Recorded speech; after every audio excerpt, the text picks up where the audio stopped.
Hello, and welcome to the Maria Sanchez Show. Thank you so much for listening and watching us on KDTV.com. We have as our in-studio guest the newly elected, about-to-be, heir apparent Sheriff of Ventura County, Geoff Dean. Geoff, welcome to the program.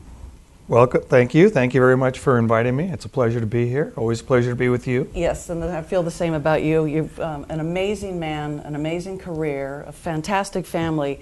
Sometimes I used to say to you during the campaign, I think you might be a little overqualified. And you go, shh, don't say that. So to give folks a background, if they don't know about what has just transpired in Ventura County, you have been with the Sheriff's Department for 32 years. 32 years. And you're a young man, so you obviously started when when I was 12. Just got out of high school. Yeah, right. Nearly, right? Yeah. I was 20 and a half when I started as a cadet writing parking tickets out in the city of Thousand Oaks for the Sheriff's Department. So your entire career has been with the Ventura County Sheriff's Department? Yeah, my entire career. It's a great agency. I've worked all over the place, all over the county, but yeah, always been with the Sheriff's Department. And just so our viewers know, we're going to be speaking with Geoff about, one, his career, two, the election, and then three, what it is that he envisions for Ventura County, so that everyone knows where we're going. I kind of like to give a roadmap if possible. So in terms of your career, what drew you to law enforcement and why sheriff? You know, I was actually an Explorer Scout in high school in Simi Valley, and it's just something I guess I always had an affinity for, and I enjoyed it. It was fun. I enjoyed the community service aspect of it. And as I evolved through life and graduated high school and went to junior college and did different things, I just said, I think this is the track I want to take. And the Sheriff's Department, it was the CETA program. What is that? It was a federally funded program. They hired the first parking cadets, young college kids, so you go to college, to go out and do traffic enforcement and write parking tickets and handle minor things that sworn deputies would relieve them of the problem of doing that. And it just kind of started at, and I looked at different agencies, but the Sheriff's Department, at least in this county, and I wanted to stay out here, growing up in Simi Valley, just offered a diversity of assignment all over the place. You can work in the jails, you can work in Thousand Oaks, you can work all the way up to Upper Ojai. There's just a lot of variety, and I figured if I'm going to have a long history of 30 years in one career, I want to have some options available to me. And you had the vision as a young man to look ahead, because a lot of people, especially young people, our kids' generations, for example, they don't know what they want to do for a major in college, let alone what they want to do for a living, let alone what they want to do 30 years down the line. And it doesn't sound to me like you were that kind of a man. There wasn't a lot of question about what I wanted to do. It was, I really liked it. I was actually dating a girl whose father was an arson investigator for the county fire department. And I talked to him about being a fireman, and he said, you know what? I have some friends that work for the Sheriff's Department. And he introduced me to a couple people on the agency, and they talked about it, and I just got excited, and it just seemed like, the place for me. It was big enough, but it wasn't Los Angeles. I didn't want to go down and work down there and be assigned, having to drive hours just to get to a work assignment. And I loved it out here. It's a great community. Now, can you distinguish, because a lot of people think about police, and they don't know what's the difference between police and sheriff, and then there's contract departments and at will, and can you go through that, what that means for us here in the county? It's really complicated and really convoluted. The sheriff is responsible for all the unincorporated areas of the county, so we provide police services where it's not in an incorporated city. We also run all the jails in the county. It's a state mandate. We're the head of Office of Emergency Services. We have the helicopters that fly. And then some cities, 5 cities, Moorpark, Thousand Oaks, Camarillo, Fillmore, and Ojai, contract to us to be their police department. It's more cost effective for them. So in essence, they hire us and we become their police department. And they say we want to hire 3 officers, and we want to have a canine officer, and we want to have a motorcycle officer, and we provide that service at the contract rate. So they pay 100% of the cost, but we provide that service, and they don't have to pay the overhead. They don't have to have their own dispatch center. They don't have to have duplicate areas of management and oversight or hiring and firing. We handle all that for them.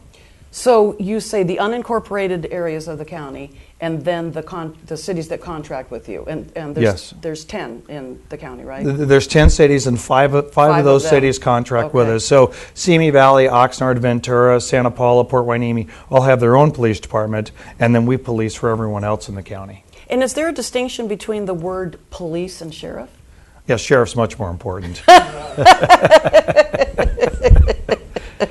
Okay. Well, I say that to all my police friends out there, all the chiefs of police from all these agencies. Well, it's funny, people get confused because, say, in the city of Thousand Oaks, you'll see a black and white police car, and it'll say Thousand Oaks Police on the side and Ventura County Sheriff on the back. So we like to give our local jurisdictions we contact with, a feeling of ownership. So we put police on there, and police are designated for municipal agencies. And sheriff, again, is an elected official and provides certain services that are mandated in the state constitution. Okay.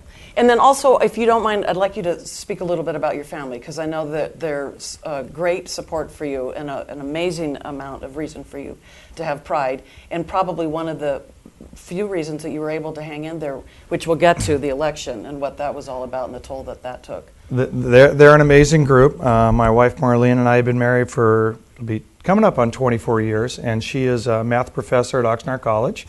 She's the brains of the family with a master's in theoretical mathematics. And then I have a 21-year-old daughter who'll be a senior at DePaul University in Chicago and is planning on going to law school. And an 18-year-old that just graduated from high school and will be going to New Mexico State. New Mexico? New Mexico State, Las Cruces, New Mexico. And my mom went to the University of New Mexico. In Albuquerque. Yeah. And she was raised outside of Las Cruces. Oh, yeah. How did he choose there? He's a football player, and he wanted to play Division I football somewhere, and that's they're the ones that were interested, so that's where he's going.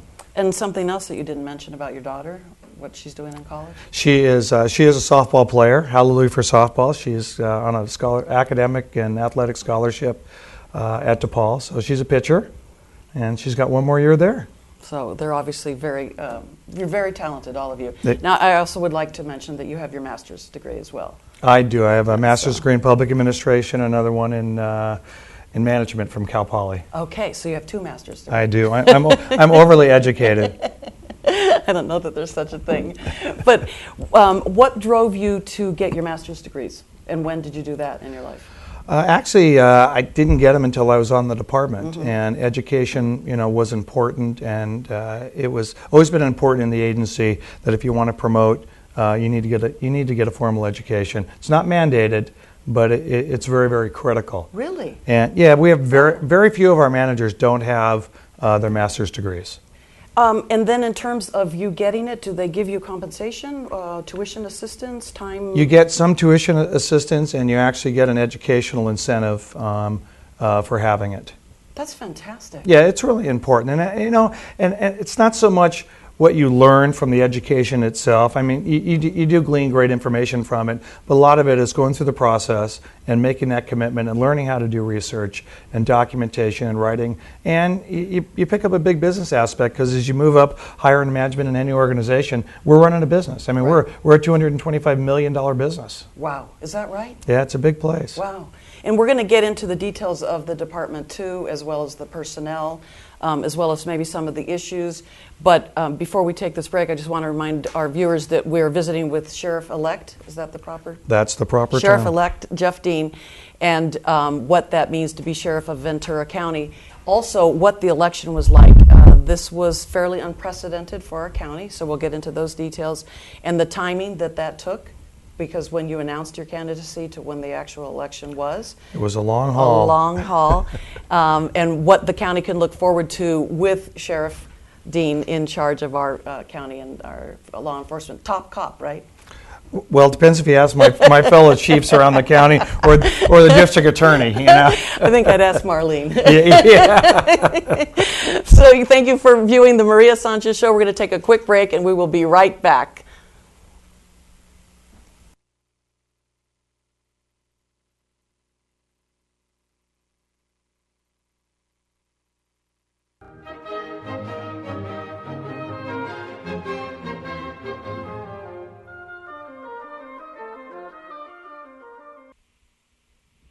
Hi, I'm Audrey Johnson.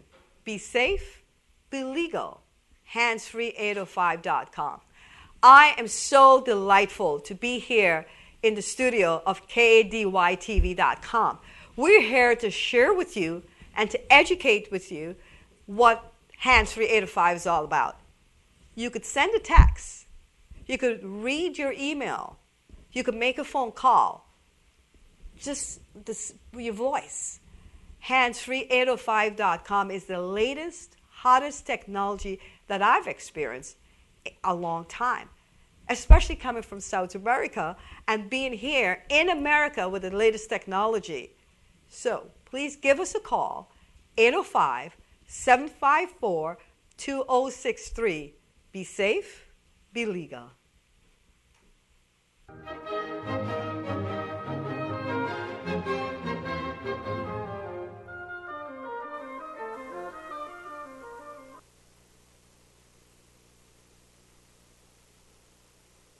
Hi, this is Peter Godinez from KDTV.com.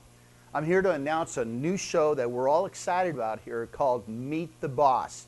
Now this is about all your friends and neighbors who own businesses and being able to support them in their causes and helping them stay healthy.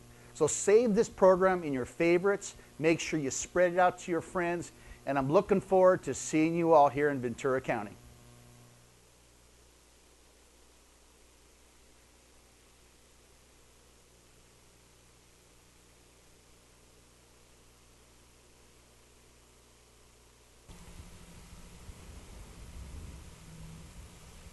Welcome back to the Maria Sanchez Show on KDTV.com. Thank you so much for taking your time to include us in your very busy days. We are about Ventura County, by Ventura County, for Ventura County, and who better to be with us than Sheriff-elect Geoff Dean, who just won the election in June and will be serving starting January 3rd. That's the way it looks. 2011. 2011. So if you missed our last segment, you might want to get a review of that. We talked about Geoff's experience within the department of 32 years now.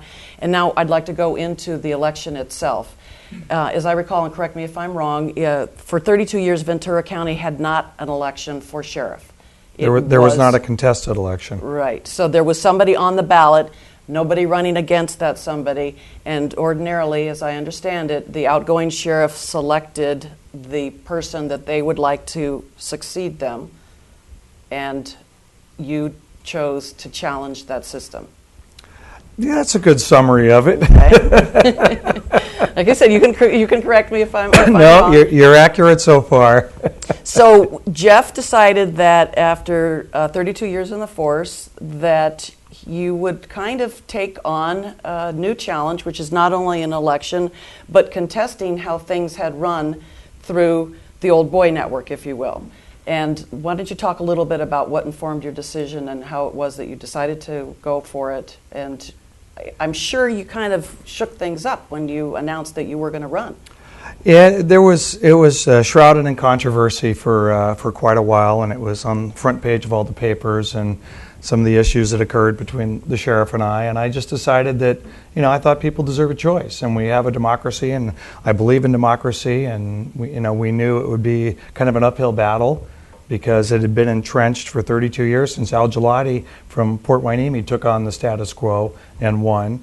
But I decided, and my family decided it was the right thing to do, and so June 8th last year. So June 8 of 2009, yeah, you we formally announced and took off on a wild adventure. Never been involved in politics before. It was pretty interesting. It was quite an eye opener. People had told me what things might be like and how negative and nasty it could get, and I was a little skeptical. I just didn't think it would, but it got pretty negative and it got pretty nasty, and it was an amazing learning experience. I met people from all over the county that, absent a contested election, you probably wouldn't have met.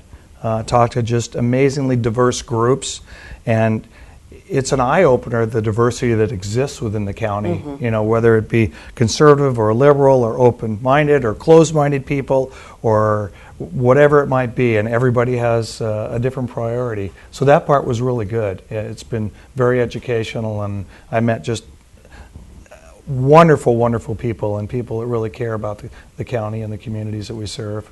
And just so that you know, the viewers, and I'm probably a little more forthright than the average person in this regard, I believe in full disclosure, and so I was a volunteer for Geoff's campaign. I did donate some, and I walked precincts with Geoff, but I did that in 2010, so I wasn't from the very beginning. What I'd like to say is that your campaign manager, Nancy Frawley, was an amazing human being, in my humble estimation. And I've worked on campaigns on the state level, not so much locally.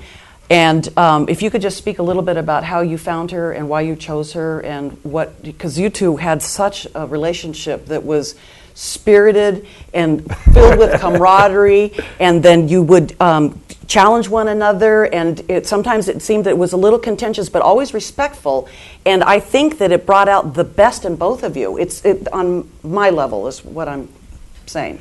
She is a dynamo. I met her. She actually ran a local campaign for Jackie Irwin, one of the city council members in Thousand Oaks, and I had walked precincts for Jackie Irwin and Tom Clancy in Thousand Oaks, and Nancy and I met and we hit it off, and she was a lot of fun. And so when I went to run this countywide campaign, I asked her if she would do it, and she'd never done a countywide campaign, and she took it on and actually worked for peanuts, bless her soul, because we weren't a real wealthy campaign, and we both have fairly strong personalities, mm-hmm. and there were some many heated moments, all because we cared and we were right. very passionate about what we were doing. But she did an amazing job.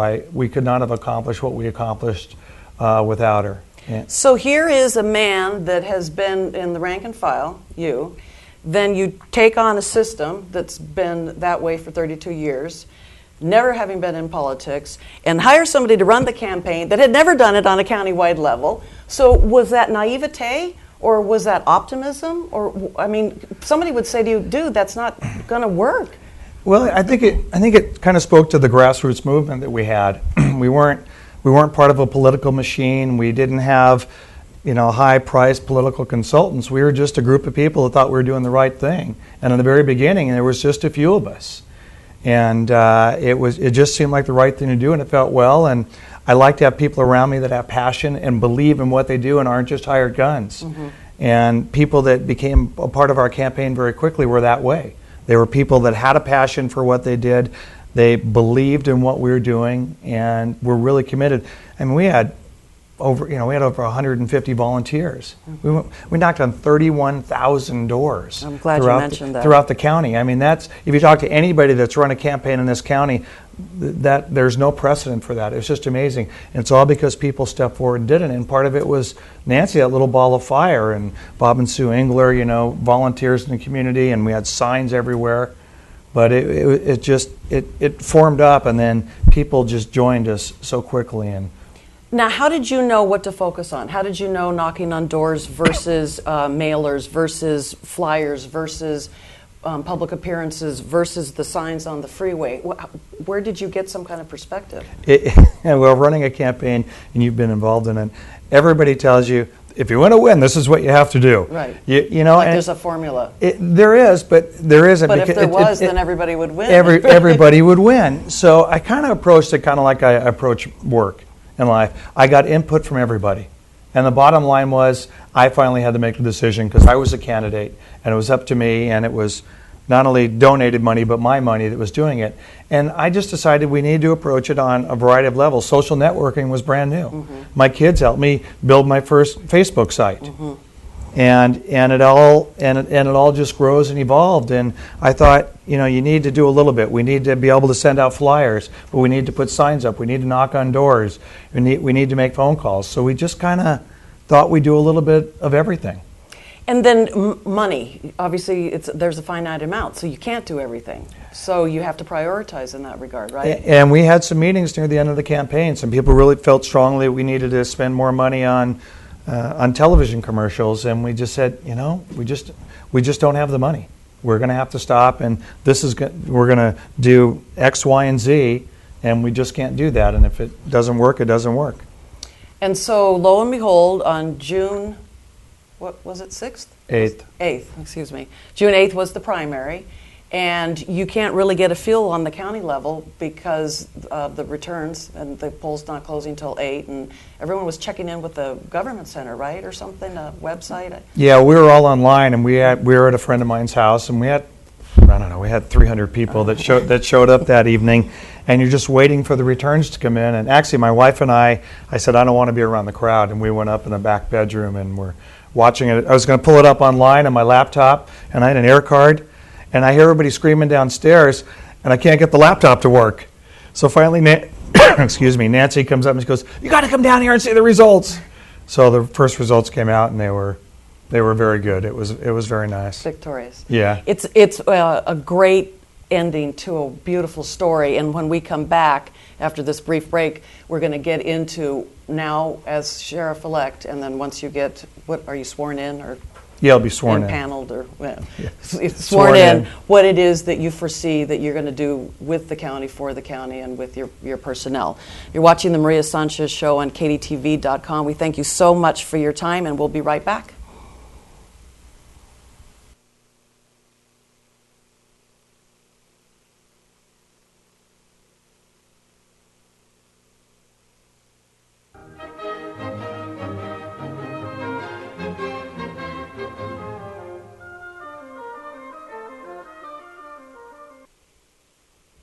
Hi, I'm Audrey Johnson.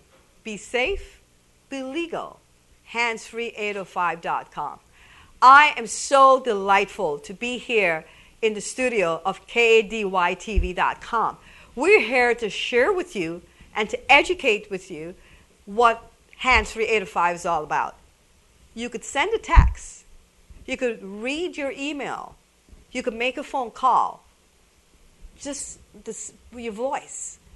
Handsfree805.com is the latest, hottest technology that I've experienced a long time, especially coming from South America and being here in America with the latest technology.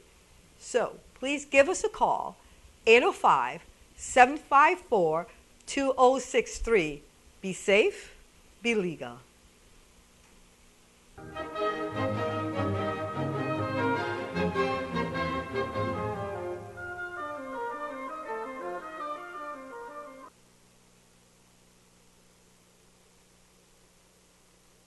Hi, this is Peter Godinez from KDTV.com.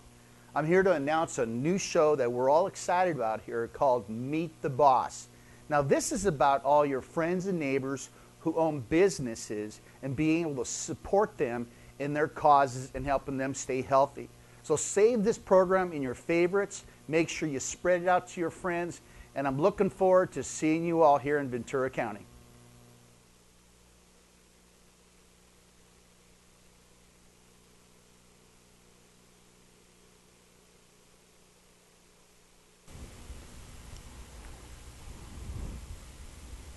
Welcome back to the Maria Sanchez Show on KDTV.com. We thank you so much for your time. We appreciate your eyes and your ears. And if you don't happen to catch us live, you can always log on to KDTV.com and you can click onto archives, and then you are be able to watch what we've done over time, over the week, the next day. And there's also MariaSanchezShow.com that you can log on to as well. We have in studio with us Sheriff-elect Geoff Dean, and we've spoken to him about his career, about the election, and now we're going to speak to Geoff when he gets sworn in on January 3rd of 2011. What it is, do you have a list of priorities? Do you have certain areas that you want to make changes in? Or are you going to spend some time just doing overall connecting? Or is that what this interim period is for? Or can you do anything like that until January 3rd? Well, it's kind of an interesting position. It's a little different. Normally, the election isn't decided until November because there's multiple candidates, at least in other types of elections. Right. In Ventura County, there hasn't been historically. But so now there's this 5.5, 6 month period before Sheriff Brooks leaves office in January 3rd. The law is interesting. It's noon on the Monday following the new year of when you were elected. Wow. I don't know why the legislature put that in, but it's noon on January 3rd. And so the good part about that is it's given me time to plan. Mm-hmm. I can gather input from a variety of sources. I talk to different people every day. I ask everybody, what would you do if you were sheriff for the day? If you were going to be the sheriff in January, how would you change things? What would you put in place? And so I have some opportunities. There's some people that are leaving the organization. I'm probably we'll have fewer executives than we have now, only for cost-saving purposes. I think we need to make some cuts there. But I've been kind of creating a priority list in my own mind and discussing some of those issues with different people and share that information, and then trying to look at models of what my administration is going to look like. What's going to work best for my personality, what's going to work best for the organization, and what works best to be able to serve all the communities. Tough times. We're probably going to have to cut another $1.5 million out of our budget this year. Who mandates that? The county? The Board of Supervisors. Okay. Yeah, it's an interesting dichotomy that as the elected sheriff, they can't tell me how to spend the money, but they can tell me how much money they're going to give me. Mm-hmm. And the board's been really good. Last year they allocated some additional funds so there wouldn't have to be any layoffs. It costs a lot to train a deputy sheriff and then to have them lay them off. And they did the same thing this year. I've already met with the CEO, Marty Robinson, and we'll have a great working relationship. I know we have to make some more cuts to come to a sustainable budget just because there isn't enough money. And we can't keep going back to the taxpayers to ask for more money. And so that'll be one of the challenges that we face. But I anticipate a top-to-bottom audit of the agency. Really? Yeah, starting January 1. When was that last done? The last time we did one, I actually probably did it 4 or 5 years ago. Wow. And you did it? Yeah, I was Woo! asked. Wow. Yeah. So we'll do it top to bottom just to make sure where all the resources are and all the I's are dotted and the T's are crossed. And then we'll get input from the entire agency about the priorities. Yeah, I think it's important to me that we talk to people out on the field that are working, people that are working in the jail 24/7, because they're the ones that really have a feeling for what's going on. Hey, we may not need all these people here, or we could use some more people over here. And I'm already soliciting input on how we're going to do that survey, because I want people to feel comfortable. Sometimes they feel they need to be anonymous. And then that information will come into a committee of live bodies, and then we'll prioritize for the agency what we're going to do and what's important and what's not important, and get community input to make sure we're meeting the needs that are out there. Now, how long is your tenure? 4 years. 4 years. And then election? And then, then you decide if you're going to do it again, and the circus begins once again. I feel sorry for these state legislators to have to run every 2 years. Yes. I just can't imagine. You would just be on a constant cycle. Now, I would imagine that there would be some value to the surveys being anonymous, because you could really probably get the true feelings. And would there be any reason not to make it anonymous? No, and I think what I'm leaning towards is I'll make it anonymous, but if you'd like to have your name there, and because I'm looking for people that want to be involved in the committee to go through and prioritize. Mm-hmm. So the problem with people today is they're so skeptical, even over the internet, to say, how am I assured that this is anonymous? Right. And people that work with me and know me, they know I really treasure that input, and they can say whatever they want. But a lot of people haven't worked directly with me in the agency. We have 1,200 people, so they may feel uncomfortable. So we're probably going to use some internet model initially, so people have a higher level of comfort in speaking, candidly and frankly. Now, we here in Ventura County are here, most of us, for a reason, and we know why we're here, the quality of life. I call it Mayberry because I've bumped into you all over the county, and it's like, go figure. Yeah. We've got the beaches, and we've got forests, and we have rivers, and I don't have to sell Ventura County to people in Ventura County. But in terms of safety, can you expound upon that for folks who might not know?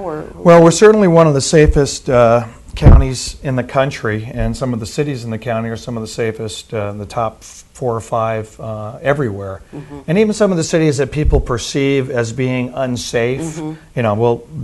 That Oxnard word that right. people say, oh my gosh, there's crime everywhere. It's really not. Their crime stats have gone down almost 40% in the past several years, and if you compare them to Los Angeles and other areas, they're incredibly safe. So while it's a safe place, we have to be careful. We have to continue working. We have to be vigilant, and we have to have the collaboration, which we will have. I'm already meeting with all the chiefs of police, and we're talking about how we can collaborate, reduce the duplication services to keep everybody safe, share information, and share resources. Now, is there a resource that you want to refer our viewers to? And of course, we'll have that available on our line, links, websites, that sort of thing, if they want to get in touch with you. Well, you can. We really don't have anything up to speed now because I'm staying fairly low key until January. Okay. Sheriff Brooks is still Still the in sheriff charge, and setting the policy. So after that, after January we'll have a website Okay. up that So you know people what? can go We'll to. have you back once you are officially the sheriff Well, that'd be instead great. of the sheriff-elect, and we can share that contact information. that'd be great. Then, and then I'm curious, things like Crime Stoppers that we have in the county and the K9, and do we have anything that's special or unique that you know of in perspective of other communities? We're pretty consistent with everybody else. What we have here that's so important is everybody works together really well. There's really a level of cooperation. All the agencies talk together. At the lower levels, everybody shares resources and they talk to each other. And it's like you said, you and I run into each other all over the county. Well, the officers run into each other also, and they talk to each other, and they pick up the phone and they say, hey Geoff, we just had a burglary over here. I thought I heard you guys had one over there in Ventura. Does the MO match? How does that correlate? And then when you add that to the addition of technology and software, being able to share those resources all in the same databases and share the same information, it's one of the key elements that helps us stay safe in Ventura County is the sharing of information and resources. And that makes a lot of sense because it's even a conversation where one thing that might not seem significant gets hurt, and it's like, same kind of, instead of this email thing. How novel, you pick up the phone and you speak. And you talk, and everybody accesses the same information. So we're really, really lucky that way, and there's a great working relationship with everybody, and it'll get better. Perfect. Well, I can't thank you enough for taking the time to visit with us. This is our inaugural production of the Maria Sanchez Show, and I couldn't be more proud. It was such a triumph to see, because I saw how hard you worked, and I can only imagine what was going on behind the scenes, and that you were taking on the system, and you were doing it with integrity, and taking the higher road, if you will, and not to say anything about your candidate, but your opponent in that regard. But it's the perfect genesis for what we're trying to do here with the Maria Sanchez Show at kdtv.com. And so, Geoff, thank you very much for that. Oh, well, it's my pleasure. Exciting to be here on the first show. Yes, thank you. And we thank you so much for watching. We thank you for using kdtv.com as your resource, and we hope to be your eyes and ears in the county. This is Maria Sanchez. Have a great day.